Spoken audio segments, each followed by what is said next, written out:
Welcome to Spoiled Kitchen, where we explore both new and classic recipes featuring preserved foods from kitchens all around the world.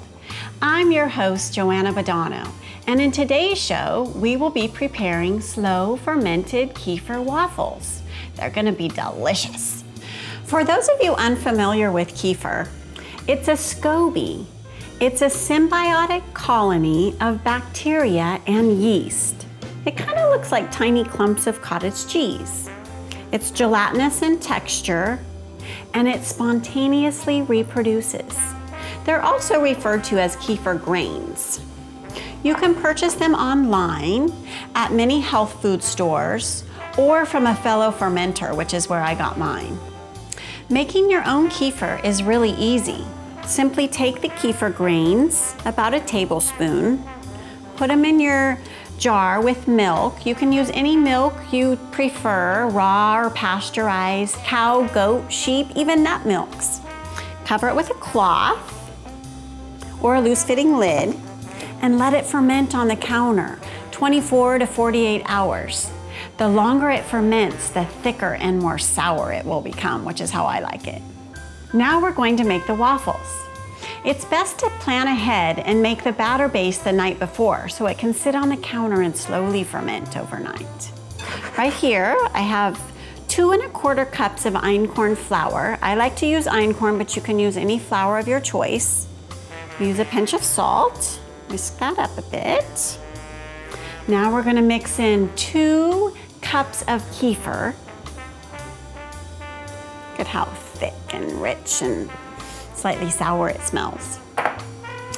And now we're gonna add 1/4 cup of sourdough starter. Nice and stretchy, which is very characteristic of sourdough. Gonna add 1 tablespoon of maple and 1 tablespoon of oil. I'm gonna use olive oil, but you can use other oils if you prefer.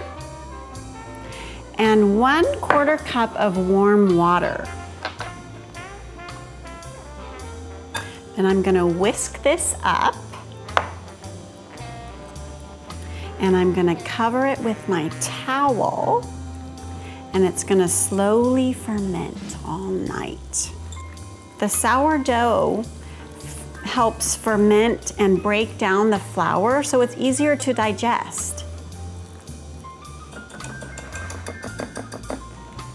Okay, I'm gonna cover it with my towel, and I'm gonna leave it overnight on the counter. So here we are with a batter base that's been fermenting on the counter overnight.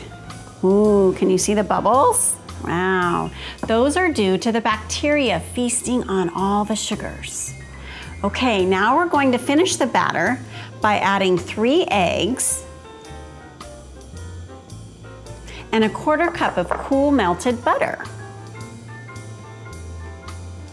Okay, I'm gonna whisk this up. Oh, I see the bubbles. Wow. It smells slightly sour too. Gonna be so good. And now we're ready to make our waffles. I have my waffle iron preheated. I'm gonna brush it with a little butter so it doesn't stick. And I'm gonna use about a cup of batter, depending on the size of your waffle iron. I'm gonna put it in. Okay, close the lid. And in about 2 to 4 minutes, they'll be ready. Mine has a light on it, and it goes off when it's ready. I like to leave it a little bit longer because I like it a little bit crispy.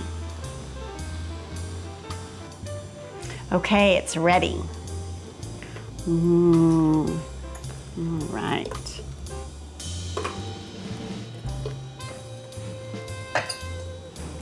Here it is. Ooh, it's crispy on the outside, slightly sour smell. Okay, now I'm gonna put some butter and a little bit of maple syrup.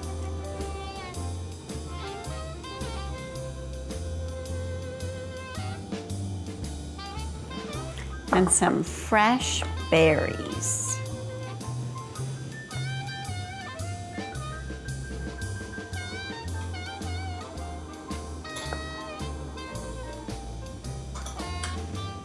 Here we go.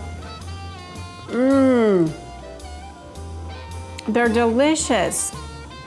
Slightly crunchy on the outside, tender on the inside with a sour tang. And thanks to the complexity of the kefir and the sourdough, they are amazing. You're gonna love them. For details on this recipe and more ideas on how to cook with preserved foods, visit spoiledtoperfection.com. I look forward to seeing you next time on Spoiled Kitchen.